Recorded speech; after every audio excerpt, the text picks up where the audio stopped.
हस्तिनापुर की सभा में उस दिन शांति थी। बाहर से देखने पर एक स्थिर, संतुलित, व्यवस्थित साम्राज्य, और उस शांति के बीच एक व्यक्ति बैठा था, सीधा, शांत, गंभीर, चेहरे पर न क्रोध, न लालच, न भय। नाम था युधिष्ठिर, जिसे लोग कहते थे धर्मराज, जो कभी अधर्म नहीं कर सकता, जो झूठ नहीं बोल सकता, जिसका हर निर्णय धर्म से होकर गुजरता है। लेकिन कोई यह नहीं पूछता था कि जो व्यक्ति हमेशा सही होने का भार उठाता है, क्या वो कभी टूटता नहीं? युधिष्ठिर बचपन से ही अलग थे। भीम में शक्ति थी, अर्जुन में लक्ष्य, नकुल सहदेव में सौंदर्य और विद्या, लेकिन युधिष्ठिर में जिम्मेदारी। पिता नहीं थे, राज्य की राजनीति सामने थी, कौरव की आंखें हर समय टिकी हुई थी। हर निर्णय से पहले एक प्रश्न, धर्म क्या कहता है? धीरे धीरे ये प्रश्न मार्गदर्शन नहीं, बंधन बन गया, क्योंकि धर्म की समस्या ये है, वो हमेशा स्पष्ट नहीं होता। जब शकुनी हस्तिनापुर आया, वो सिर्फ पासे नहीं लाया था, वो एक मनोवैज्ञानिक जाल लेकर आया था। शकुनी जानता था युधिष्ठिर को कैसे हराया जाए, न तलवार से, न युद्ध से, बल्कि धर्म से। सभा में प्रस्ताव रखा गया, जुए का खेल, एक साधारण खेल, राजाओं का खेल, परंपरा का हिस्सा। युधिष्ठिर चुप हो गए, भीम के हाथ बिछ गए, अर्जुन की भौहें तन गई, लेकिन युधिष्ठिर के भीतर कुछ और चल रहा था। धर्मशास्त्र कहता था राजा को चुनौती से मुंह नहीं मोड़ना चाहिए। सभा कहती है ना कहना अपमान है। राजनीति कहती है इनकार कमजोरी है, और आत्मा वो कहती है मुझे संदेह है।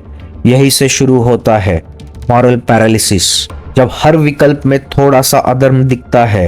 युधिष्ठिर जानते थे जुआ गलत है, लेकिन वे ये भी जानते थे ना कहना भी उनके लिए अधर्म कहलाया जाएगा। युधिष्ठिर ने पासा उठाया। ये कोई उत्साह का निर्णय नहीं था, न लालच, न अहंकार, ये था निर्णय से भागना।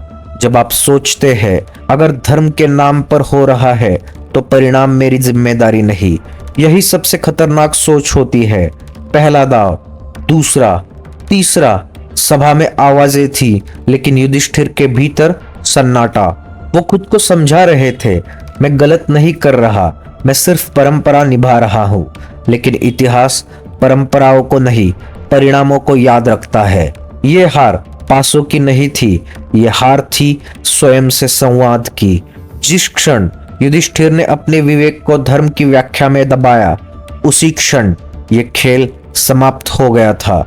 लेकिन कहानी अभी शुरू हुई थी, क्योंकि अगला दाव सिर्फ राज्य नहीं था, अगला दाव था मानव गरिमा। सभा का कक्ष भारी और स्थिर था। कांच की बड़ी खिड़कियों से सूरज की रोशनी फैल रही थी, लेकिन युधिष्ठिर के भीतर अंधेरा था। सिर पर सत्ता का बोझ, दिल में धर्म का बोझ, और हाथ में पासा। भीम, अर्जुन, नकुल, सहदेव, सभी भाई उसके चारों ओर खड़े थे। भीम की आंखें आग जैसे जल रही थी। अर्जुन शांत लेकिन सतर्क। नकुल, सहदेव कुछ कह नहीं सकते थे, क्योंकि वो जानते थे युधिष्ठिर की आत्मा में जो लड़ाई चल रही थी वो केवल बाहरी नहीं, भीतरी थी।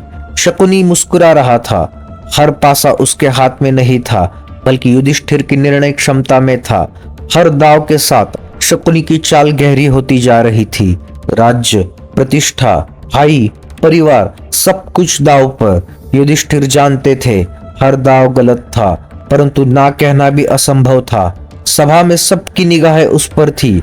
ना कहना मतलब अपमान, ना कहना मतलब धर्म की अवहेलना, ना कहना मतलब अपने ही आत्मसम्मान का पतन। युधिष्ठिर ने पासा फेंका। भीम की भुजाएं तनाव से तनी हुई थी। अर्जुन की नजरें फोकस में। शकुनी की मुस्कान विस्तृत और चिंतनशील। पहले दाव ने दिखाया निर्णय करने का बोझ कितना भारी है। युधिष्ठिर जान गए ये सिर्फ खेल नहीं है, ये नैतिक लकवा है। हर दाव उनके भीतर प्रश्न पैदा कर रहा था, क्या मैं धर्म की राह पर हूं या केवल मजबूरी में खेल रहा हूं? दूसरा, तीसरा, चौथा। हर पासा युधिष्ठिर के भीतर क्रोध और अपराध बोध की आग भड़काता गया। भीम चाहता था हमला करे, अर्जुन चाहता था रोके, लेकिन युधिष्ठिर वो चुप, वो सुन रहा था, सोच रहा था और भीतर से टूट रहा था। अपने भीतर कह रहा था, क्या ये मेरे लिए सही है? क्या ये मेरे धर्म के अनुसार है? क्या ये केवल मेरी कमजोरी है? युधिष्ठिर को अब एहसास हो गया, धर्म का पालन करना केवल नियमों का पालन नहीं है। धर्म का पालन करना निर्णय लेने की जिम्मेदारी उठाना है। सभा में द्रौपदी उपस्थित थी, सजग, शांत, लेकिन हर घटना से जागरूक। उसकी दृष्टि युधिष्ठिर पर पड़ी और उसने देखा, धर्मराज केवल पासा फेंक नहीं रहे, वो स्वयं से जूझ रहे हैं। द्रौपदी को पहला संकेत मिला, ये जुआ केवल खेल नहीं, ये परिवार और राज्य की नींव को हिलाने वाला है। लेकिन सभा में कौन सुन रहा था? धार्मिक पुस्तकें, परंपराएं और इंद्रजालिक राजनीति, सब ने युधिष्ठिर को रोक रखा था। भीम ने कहा, भाई ये गलत है, रुक जाओ। अर्जुन ने तर्क दिया, हमारे हाथों में शक्ति है, पर यह केवल युधिष्ठिर के ऊपर है। लेकिन युधिष्ठिर का मन ठहरा नहीं।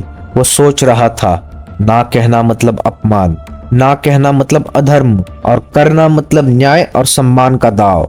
हर निर्णय उसे और गहरे मॉरल पैरालिसिस में डाल रहा था। जैसे जैसे दाव बढ़ते गए, युधिष्ठिर ने धीरे धीरे अपना राज्य खोना शुरू कर दिया। हर जीत शकुनी की चाल का हिस्सा थी, हर हार युधिष्ठिर की मजबूरी की। भीम और अर्जुन ने प्रयास किए, लेकिन वो केवल सलाह दे सकते थे, नियंत्रण उनके हाथ में नहीं था।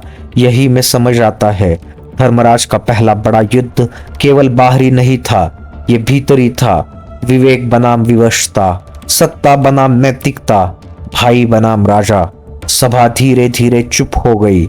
हर दृष्टि युधिष्ठिर पर, हर शंका उसकी अंतरात्मा में, हर पासा उसके कंधे पर बोझ बन गया।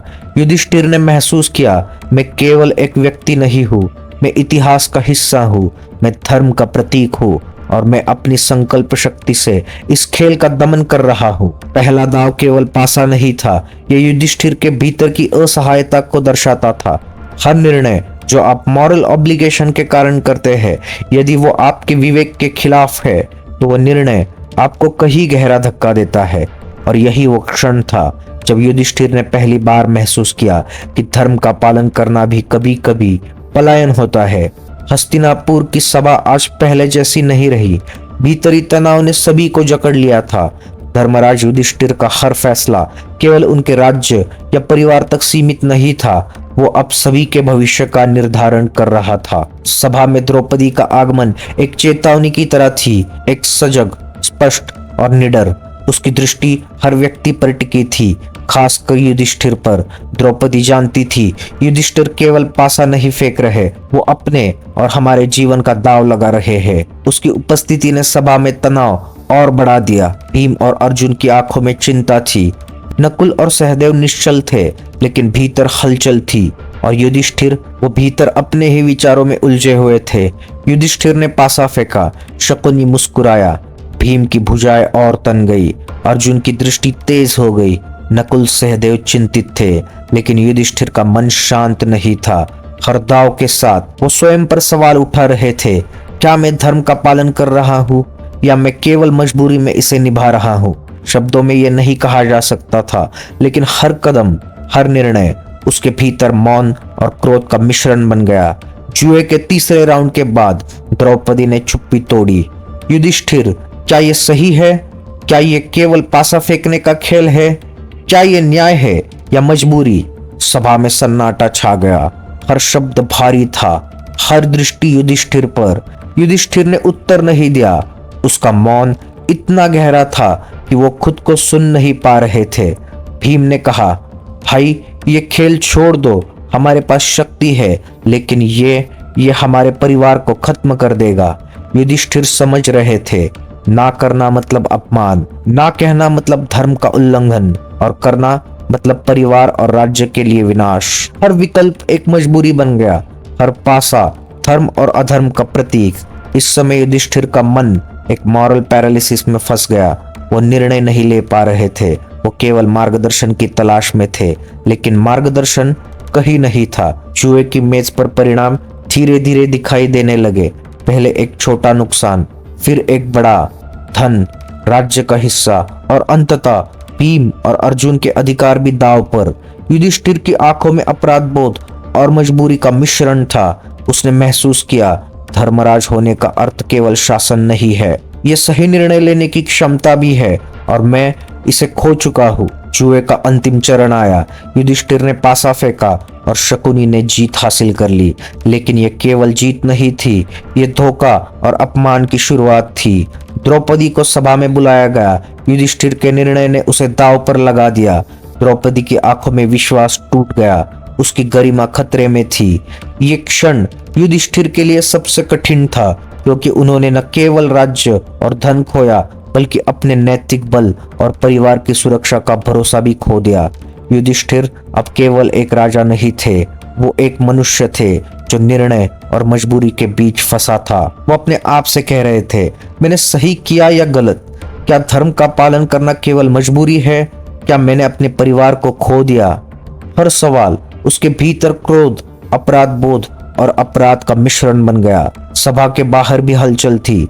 जनता, मंत्री और राजकुमार सब ने देखा कि कैसे युधिष्ठिर एक निर्णय में फंसकर अपने ही हाथों से भविष्य खो रहे थे। लेकिन अंदर युधिष्ठिर का मन और भी गहराई में था। उसने पहली बार महसूस किया धर्म का पालन करना हमेशा आसान नहीं होता। कभी कभी धर्म का पालन करना भी एक अपराध की तरह लग सकता है। युधिष्ठिर का जुए का खेल केवल एक खेल नहीं था, यह नैतिक लकवा, मजबूरी और अपराध बोध का प्रतीक था। निर्णय से भागना भी एक विकल्प हो सकता है। धर्म का पालन भी कभी कभी अपराध की तरह दिख सकता है। और सबसे महत्वपूर्ण, एक राजा होने का बोझ केवल सत्ता नहीं, निर्णय लेने की स्वतंत्रता और जिम्मेदारी भी है। सभा के इस समय ने युधिष्ठिर को पहली बार सिखाया कि कभी कभी सबसे कठिन युद्ध आपके भीतर लड़ा जाता है, और इसका परिणाम केवल बाहरी नुकसान ही नहीं, भीतरी चोट और आत्मसम्मान की हानि भी होता है। सभा में अब केवल खामोशी थी। भीतरी तनाव इतना गहरा था कि हर सांस भारी लग रही थी। युधिष्ठिर का मन भीतर से चिल्ला रहा था, कहां से शुरू करूं, क्या रोशन करूं, क्या रोकूं? लेकिन बाहर की दुनिया केवल परिणाम देख रही थी। धन, राज्य और सम्मान का संतुलन टूट चुका था। युधिष्ठिर अब केवल खिलाड़ी नहीं, बल्कि विधर्मी और अनिश्चितता के प्रतीक बन चुके थे। जुए का अंतिम दौर आया। युधिष्ठिर ने पासा फेंका, शकुनी ने जीत हासिल कर ली। सभा में द्रौपदी को बुलाया गया। उसकी गरिमा दांव पर लगी थी। सभा में हर दृष्टि उस पर थी, कुछ में चिंता, कुछ में उत्सुकता और कुछ में असहाय क्रोध। द्रौपदी चुप नहीं रही। उसने अपने शब्दों से युधिष्ठिर को चुनौती दी। क्या तुम्हारा धर्म केवल खेल में टिकने के लिए है? क्या तुम्हारी न्यायप्रियता केवल पासे की चाल में निहित है? युधिष्ठिर सुन नहीं पाए, क्योंकि अब वो केवल अपने भीतर के युद्ध में फंसे थे। हर शब्द उसकी आत्मा में छेद कर रहा था, लेकिन निर्णय लेना अब भी उसका कर्तव्य था। युधिष्ठिर का मानसिक और नैतिक पतन चरम पर था। वो अपने आप से कहते रहे, मैंने क्या खो दिया? मैंने धर्म का पालन किया या इसे छल में बदल दिया? क्या मैं राजा हूँ या केवल एक खिलौना जो दूसरों के हाथों में अपनी प्रतिष्ठा गंवा रहा है? भीम, अर्जुन, नकुल और सहदेव सभी सहमति और चिंता के बीच खड़े थे। भीम के भीतर क्रोध उमड़ रहा था। अर्जुन की दृष्टि में प्रश्न और अपमान का मिश्रण था। लेकिन युधिष्ठिर, वो केवल मौन थे। मौन में ही उसका संपूर्ण संघर्ष छुपा था। निर्णय, जिम्मेदारी और नैतिकता का बंधन। जुए का खेल अब केवल राजनीति का खेल नहीं रहा, ये मजबूरी और नैतिक लकवा बन गया था। हर दाव में ये सवाल था, क्या धर्म का पालन करना उचित है अगर परिणाम अपमानजनक है? क्या परिवार और राज्य की रक्षा करना नैतिक पतन से बेहतर है? और सबसे बड़ा, क्या एक राजा का निर्णय हमेशा सही माना जा सकता है, भले ही वो खुद में फंसा हो? युधिष्ठिर समझ गए थे, धर्म का पालन करना केवल नियमों के पालन से नहीं होता। कभी कभी धर्म का पालन करना निर्णय लेने की हिम्मत और नैतिक साहस का प्रतीक होता है। और उन्होंने महसूस किया, मैं केवल मजबूरी में निर्णय ले रहा हूँ, मैं धर्म का पालन नहीं कर रहा, मैं अपने डर और दबाव में फंस रहा हूँ। जुए का अंतिम दाव युधिष्ठिर के लिए सबसे दर्दनाक था। राज्य, धन और भाइयों की सुरक्षा सब दाव पर थी। शकुनी की चाल इतनी निपुण थी कि हर पासा युधिष्ठिर के लिए घातक साबित हुआ। सभा में द्रौपदी ने फिर सवाल उठाया, क्या यह खेल केवल पासों का है या तुम्हारी नैतिकता का परीक्षण? क्या धर्मराज केवल नाम का राजा है? युधिष्ठिर अब केवल अपने ही अपराध बोध और जिम्मेदारी के बोझ में दबा था। उसकी आत्मा में दर्द गहरा था, एक ऐसा दर्द जो केवल अंदर से टूटने वाला युद्ध था। जुए की समाप्ति ने केवल युधिष्ठिर को ही नहीं, पूरे पांडव परिवार और हस्तिनापुर को भी झकझोर दिया। धन और राज्य का अधिकांश हिस्सा खो गया। भीम और अर्जुन की शक्ति सीमित हो गई। द्रौपदी का अपमान सार्वजनिक रूप से हुआ। राजसत्ता में अस्थिरता और अविश्वास फैला, पर सबसे बड़ा विनाश ये युधिष्ठिर के भीतर हुआ। उसने पहली बार महसूस किया कि धर्म और मजबूरी का संगम कभी कभी विनाशकारी हो सकता है। सभा के बाद युधिष्ठिर अकेले अपने चैम्बर में बैठे, मन से बातें की। मैंने निर्णय लिया, लेकिन क्या मैंने सही किया? क्या धर्म का पालन केवल खेल में टिकने से होता है? क्या मैं अब राजा हूँ या केवल एक निर्णयहीन व्यक्ति जो भाग्य के हाथों में फंसा है? यह क्षण युधिष्ठिर के लिए सबसे बड़ा था, क्योंकि उसने महसूस किया सच्चा युद्ध केवल बाहरी नहीं, आंतरिक भी होता है। युधिष्ठिर का जुए का खेल केवल धन और राज्य का खेल नहीं था, यह नैतिक पतन और आत्मबोध का प्रतीक बन गया। कभी कभी निर्णय से भागना भी विनाशकारी हो सकता है। कभी कभी धर्म का पालन करना मजबूरी और नैतिक लकवा ला सकता है। और सबसे महत्वपूर्ण, एक राजा या व्यक्ति की शक्ति और सम्मान केवल बाहरी विजय से नहीं, भीतरी निर्णय और नैतिक साहस से मापी जाती है। युधिष्ठिर ने सीखा कि कुछ युद्ध केवल जीतने के लिए नहीं लड़े जाते, वो ये तय करने के लिए आते हैं कि मनुष्य अपने भीतर किसे हराता है और किसे स्वीकार करता है। जुए का खेल समाप्त हुआ, पर युधिष्ठिर और पांडव परिवार का भीतरी संघर्ष और नैतिक अनुभव अमर हो गया। बाहरी क्षति थी धन और राज्य का नुकसान, भीतरी चोट थी आत्मसम्मान और नैतिकता का झटका। और सबसे बड़ा सबक था, धर्म का पालन हमेशा सरल नहीं होता। युधिष्ठिर का यह अनुभव हमें याद दिलाता है कि जीवन में कभी कभी निर्णय लेना ही सबसे कठिन युद्ध होता है, और हर युद्ध में, हर निर्णय में आपके भीतर का सत्य और साहस आपकी सबसे बड़ी शक्ति होती है।